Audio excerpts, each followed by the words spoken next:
កូនសិស្សទាំងអស់គ្នារងចាំទទួលប្រយោគជាភាសាអង់គ្លេសមួយប្រយោគកំណត់អប់រំនៅក្នុងប្រយោគជាភាសាអង់គ្លេសនេះល្អលោកគ្រូអានហើយបកប្រែឲ្យគេបានសរសេរជាភាសាអង់គ្លេសដូចខាងក្រោម No one is born as a superhero and nobody is naturally born as being a strong and confident personality គ្មានបុគ្គលណាម្នាក់ដែលត្រូវបានកាត់ឡើងคล้ายទៅជា superhero តែម្ដងទេមានន័យថាคล้ายទៅជាវីរបុរសតែម្ដងទេហើយក៏គ្មាននរណាម្នាក់ដែលបានកើតពីធម្មជាតិคล้ายទៅជាបុគ្គលដែលមានលក្ខណៈខ្លាំងហើយមានទំនុកចិត្តខ្លួនឯងតែម្ដងនោះដែរមានន័យថាបន្ទាប់ពីកើតមកគ្មានបុគ្គលណាម្នាក់ខ្លាំងហ្មងទេគ្មានបុគ្គលណាម្នាក់មានទំនុកចិត្តលើខ្លួនឯងតែម្ដងនោះទេ These are things that from time to time from situation to situation start to emerge from inside of you superhero ភាពជាវីរបុរសនេះភាពដែលយើងមាន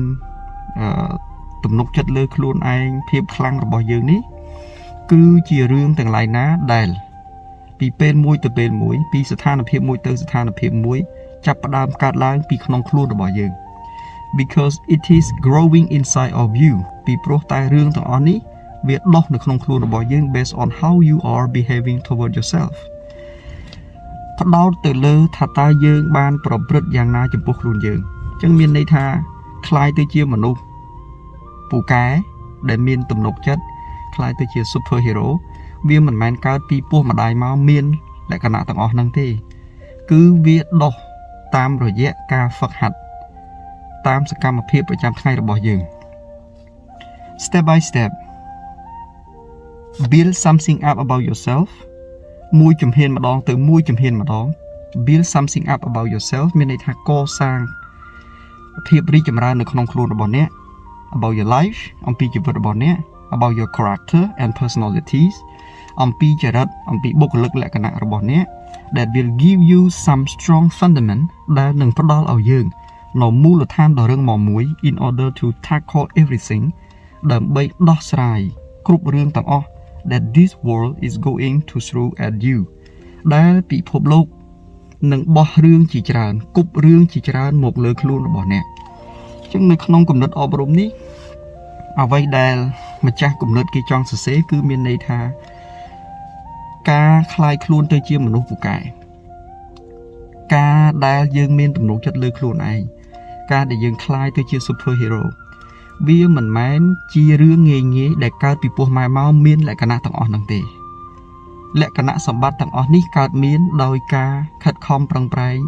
សិក្សារៀនសូត្រទទួលបទពិសោធន៍នៅក្នុងសកម្មភាពប្រចាំថ្ងៃរបស់យើងទៅតាមស្ថានភាពប្រចាំថ្ងៃរបស់យើងបន្តិចម្ដងបន្តិចម្ដងអញ្ចឹងគំនិតអប់រំនេះជារួមចង់មានន័យថាលក្ខណៈសម្បត្តិទាំងឡាយ